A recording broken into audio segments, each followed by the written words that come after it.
So, day after Viet Supercar demo slash display. Everything went well. The car didn't break, which is fantastic. No. Car didn't break. Didn't make it into top 8. I got knocked out of the top battles.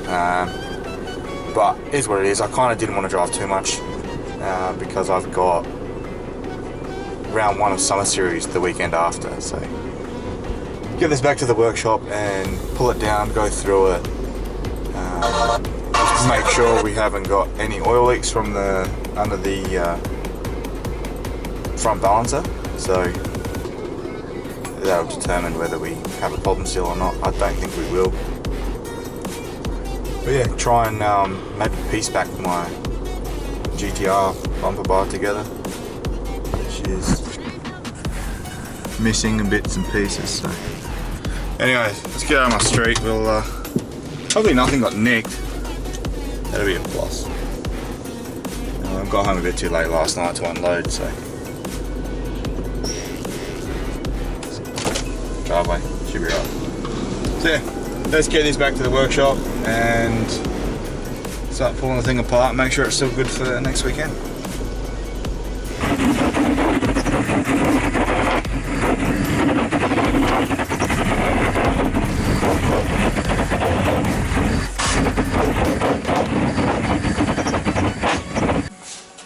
And welcome back once again. Now, that last video I did, I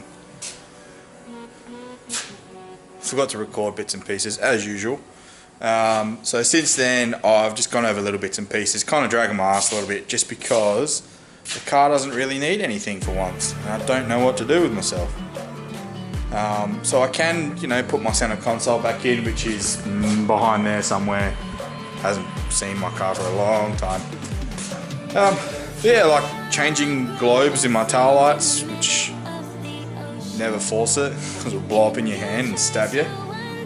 Hence why I cut that off, because I got pretty angry with it.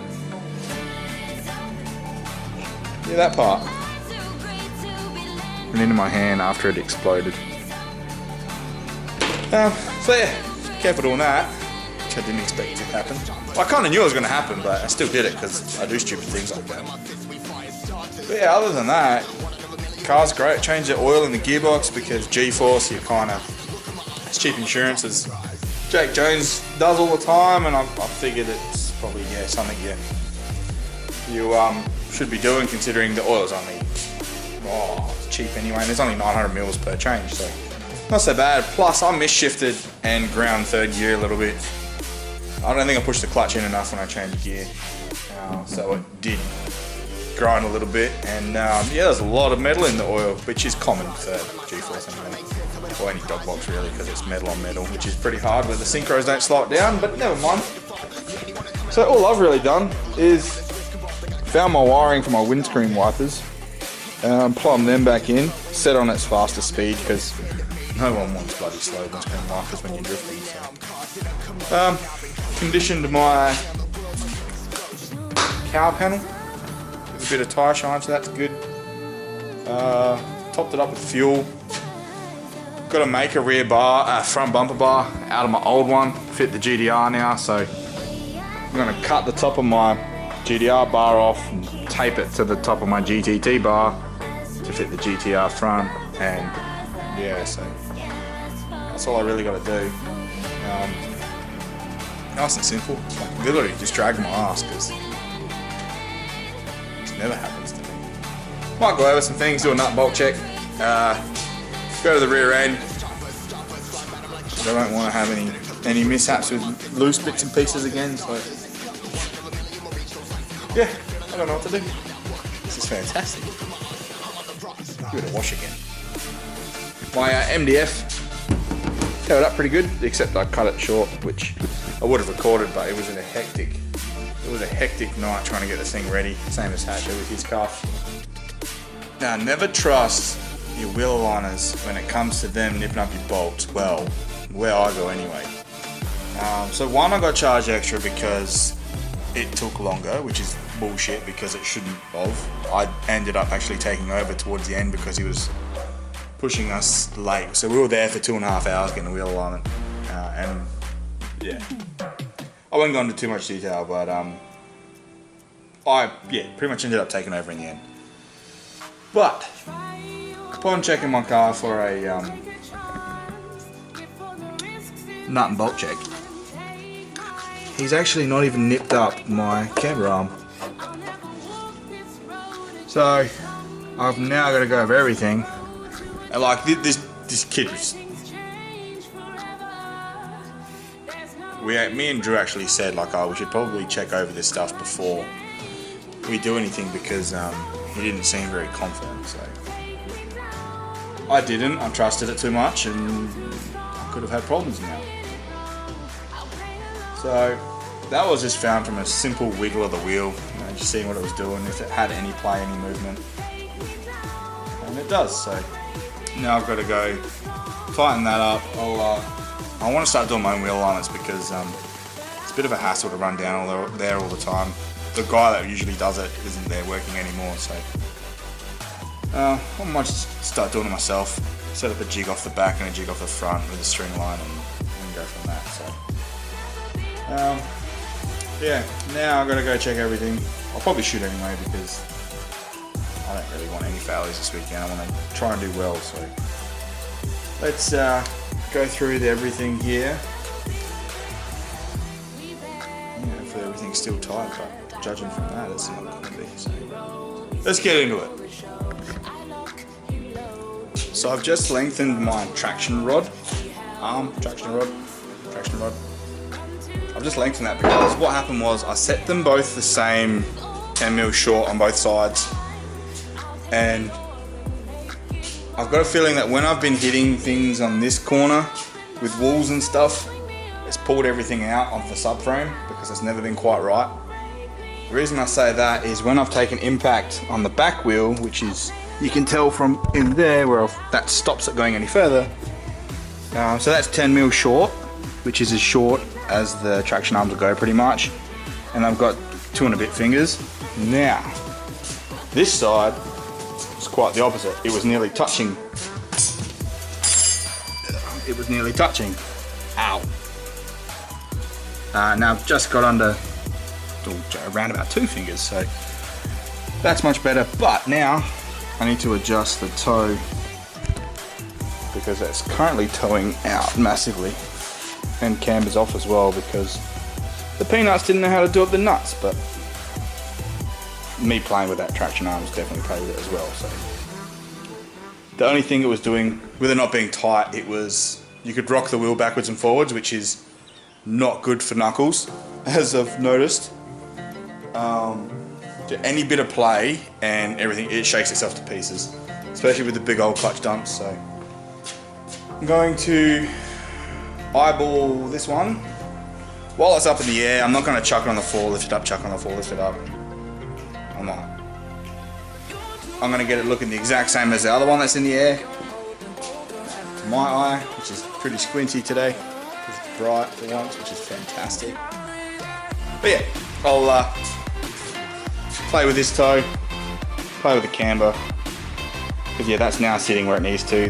When I had a look inside before, the half shaft was like tilting inwards because it was pulled so far forward.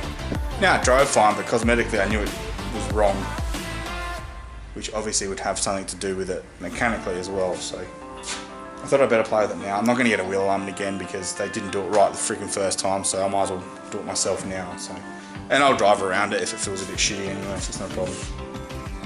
But yeah, let's play with that toe. And yeah, it's nearly ready. Like, it's Friday Arvo now, and it's almost ready to go on the trail. Like, I'm dawdling. This doesn't usually happen. Tyres are changed, ready to go.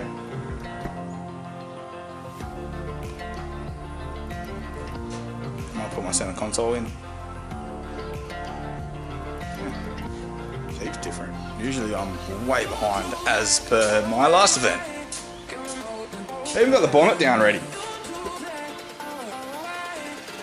Let's fix that, Cam. See? Nice day. Nice.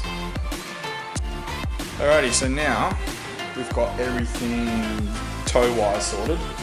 We're gonna do a bit of camber. Now, not getting numbers on the camber, we're trying to just match the other side that hasn't been touched yet to what I've tampered with on this side, because my traction rod was a little bit different in length, and I didn't pick it up until after the wheel alignment. So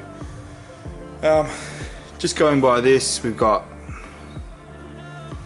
for the concrete level anyway, so 1.1 mil out of level. Chuck it on this wheel. So this is just, like I said, it's just giving us a difference between the two. So 1.2. Alright, so that's saying 1.2 positive camber, which was showing in my tyres. Now I asked for 0 when I had that set, but I guarantee it wasn't nipped up and it wasn't tight, so now it's moved. So I'm going to go with Old Faithful, and I'm going to set both of them, the rears, to 0. Because yeah, I did notice that was a bit shitty, and I wasn't too impressed when I seen that. So let's get them both to 0, and then nip everything up this time. So we'll go through, get that sorted. It's a cool little idea, cool little gadget, sorry, not idea.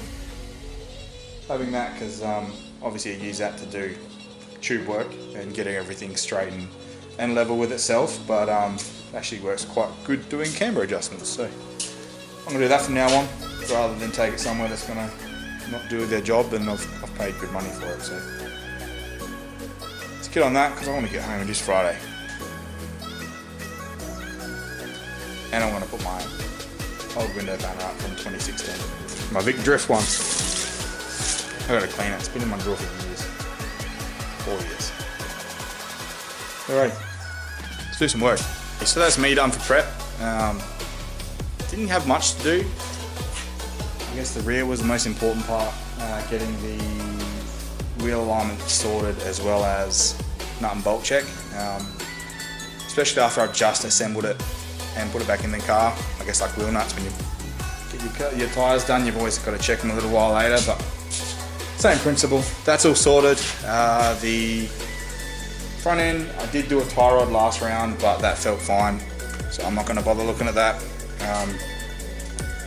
It's Friday night. I literally just have to put the boot on and the bumper bar, which is up there, and we're ready to get to Drift Prac Saturday night to spectate.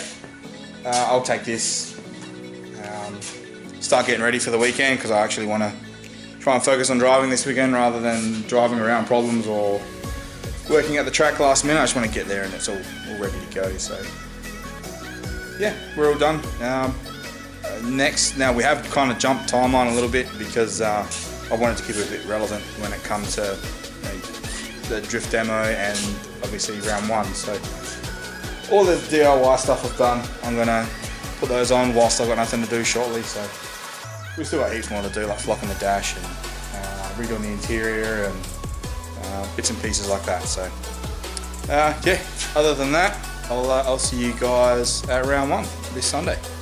Bye.